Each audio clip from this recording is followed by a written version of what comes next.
Okay, in this fourth video about how to install a sink on your bathroom, we are going to see which elements you need in order to make a hole on the top where you are going to put the sink.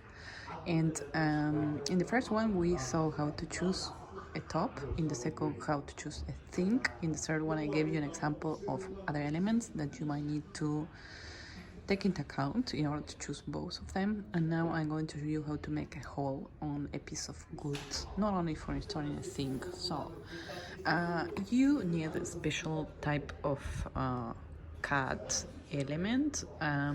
This is called lame, punta di centraggio is one of the elements. In English it's called hole saw. First, I want to tell you, you don't have to do it. If you have a carpenter, someone who can actually do it for you, it's usually very cheap. I actually discovered I have a carpenter just 20 meters from my house after I bought all this, but now that I invested so much money, it's actually not a lot, but it's quite some money. I'm like a bit proud, so I don't want to take it to the carpenter. I want to do it myself. So first thing that you need is actually the saw. This is a special type which I'm going to show you how it looks. It's a very sharp and has a lot of dent like that, which will be put on a support. I'm going to show you now how, and then it will go like that into the cotton. So this come, as you can see here, in many different sizes. So first thing that you have to know is which size of a hole you need, and without that you cannot buy anything. Just check that first, and also just check that actually it's going to cut the type of wood that you are working with, because there are so many type of wood. As I talked to you when I was talking about how to choose a top, you might have heard about massive wood, about lamellare, there's also melaminico, there's so many different type of panels. At some point I will do a video about explaining different technologies of wood. So this one works for massive wood, for melaminico, for plastico, and also for metal. So just check that, because it's not like every cutter is gonna cut anything. There are so many different type of cutters. Something which might be obvious, but it is not. And I want to tell you that even if you don't want, you have to use these things. You have to use gloves, not the regular rubber gloves, just proper gloves that are going to protect you in case especially working with wood, some piece of wood just go into your skin.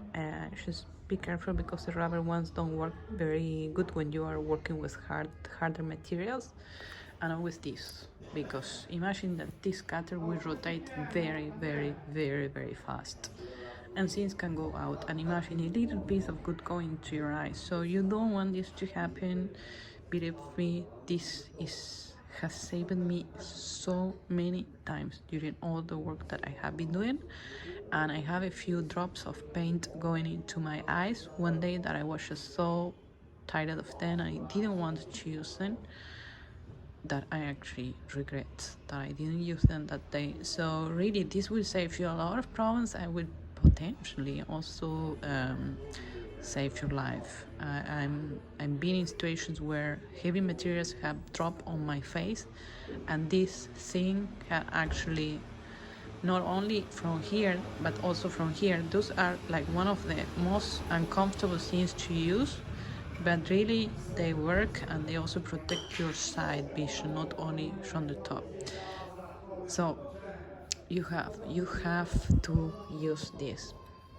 Last, this is actually the element in which you will put the saw, and as you can see here, there are some small lines where this part are actually going inside, and then you have to rotate. So make sure that when you have it put here, what you do is to, with a lot of strain, like lot of strain on two hands, try to take it out. So that way you will make sure that it's actually well fixed. Second, it goes here. So this is the guide that you will put to your driller, and also another measure of security. You see the little screw there? So you have to do like that, but then not only with your fingers, just come with a tool and really fix it so it comes very straight.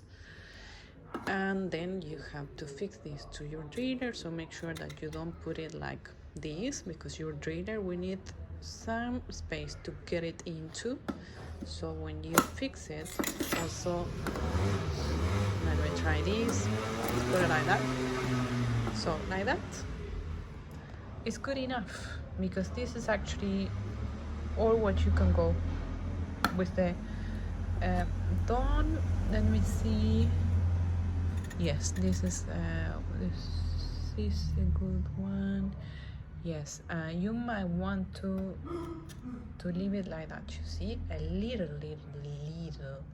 so it can get into the good, and then it is a center, and then it's actually properly tight, and then this rotative circular saw start to work, because that will give you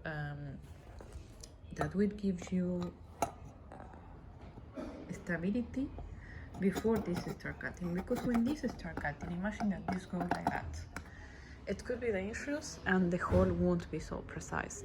So this is what you need to know about what to use to cut a hole on a massive piece of wood.